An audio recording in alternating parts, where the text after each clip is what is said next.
Good morning and welcome to PI346 News. My name is Jogri Chada and I am reporting to you from Bangkok. This morning we will be covering a story about new construction of the Red Line mass transit system in Thalingchhan district.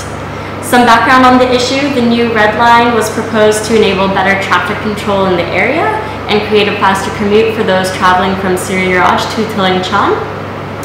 The Red Line will pass through Bang Su, which will be a hub for connecting to the MRT system as well. The Red Line tracks will run alongside the existing national railway tracks and eventually replace them, which is a benefit for the environment, as they will be, the tracks will be elevated in the city areas and powered by electricity lines overhead. This development project is currently being done by the State Railway of Thailand. So now we're going to hear a little bit about the government and community members' reactions to this construction. So now I'm going to hand it over to Ji Chong, who will be talking to us from the Thalingchhan District Office. Thank you, Jogri. I'm Ji Chong, and right now I'm here in front of the Thalingchhan District Office. After talking to the administrative sector, there is no report about the complaints or issues because the local community did not contact and cooperate with the government in this issue.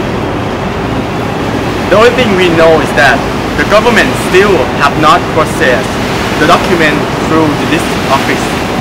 They just inform on a future plan about this railway.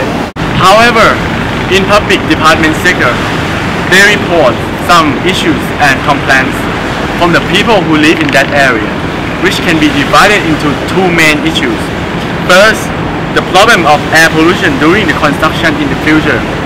Second, the problem of water locked in that area according to the barrier of the construction equipment. Thank you. Thank you, Ji Chong, and now let's hear from the community members. Okay, and here we are going to interview Kun Kanchana, who is like a community members here. Okay, so basically what we have interviewed to Kun Kanchana, she said that the community showed the opposition against this railway construction in forms of protest and written sign that show opposition to the government. And I have asked that how do they contact or negotiate with the government. She said that we will find a representative to negotiate with Paul Shaw. And next, we will hear from Emmanuel. Thank you.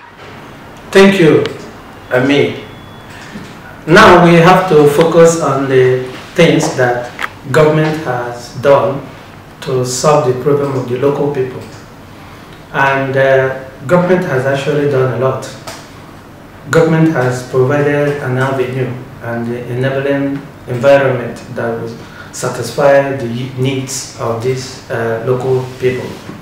First of all, the government has tried to group them into those who live within the track of this speed train, where the train should be constructed, and the people that live within the surrounding. So that means that those who are actually within the track of the train station should live permanently, and government has tried to provide a place they will stay, which is a step in the right direction. And government has also tried to provide a temporary place where those who are living in the surroundings should stay, so that government will be able to refurbish, renovate, and then put in a better place the surrounding. So that means that the government has actually taken care of the needs of these people.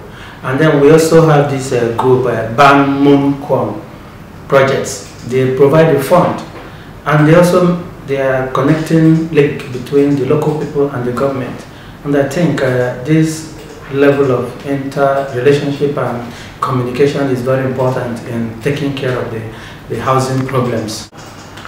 As regards to the benefit for the high-speed train, the benefit is enormous and is really much, in the sense that it will stop the traffic jam in the capital. Because when the link is easier, people can move freely from one place to another. Some people can even live in the village and they're still come to the city because of the high-speed train availability. Then again, it will also help in the sense that those who move from Serilat to Salaya can easily have a movement, and they can easily get to their place of work or even to the hospital, and even students. That would be very, very, very, very beneficial. Then again, in relation to ecological friendliness of the high-speed train, because it uses electricity, there is every 100% assurance that it is ecologically friendly. And again, in terms of pollution, I think the issue of pollution would also be solved, because unlike the local train, it doesn't, it pollutes the air and people's health is affected. But in this case, I think the high-speed train is a good to take care of the idea of pollution. Thus, we wouldn't have it again. Thank you, everybody. So let's go back to job break. Thank you, Amy and Emmanuel. So now we'll hear about what organizations in the community have done to help them. Hello, today we are at the Community Organizations Development Institution, and we're going to interview some officers. Let's go! Okay, now we are with Kun Shayada Singhapi, who is the Vice Assistant of Bangkok Metropolitan Region. We're going to interview her about how does PI346 get involved with the local people. And now we have interviewed some officers from the Community Organization Development of PI346, and we will sum up about it. The Community Organization Development of PI346 is the organization that helps a group of people to provide some money or any suggestion. And in the PI346, they have like a small institution that help people in different functions. And in this case, for the high-speed train, the Ban Mang Khong institution is play an important role for this problem.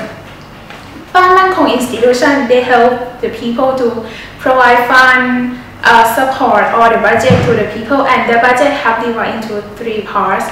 The first one is the budget for loaning. The second one is the budget for housing, and the third one is the budget for public utility. And the responsibility of the PI346 is that when the problem occurs, so they go to that area and interview some people or explore that what do people need or what do people want, and then when they know what do people need, like they will set a group of people that find the leaders and the colleagues to be like the representative of the people that have a problem. And then when the people get the final result that what do they want, so they will send the information to the PI346, and then the PI346 will send the information to the government. And the last one is that when they know that exactly what do they want, so the government will give the money to the PI346, and the PI346 will help for the people, like provide the budget, money, and any support. Okay, let's go back to Jagri. Thank you, Bangkok, for listening to PI346 News, and we'll see you next time.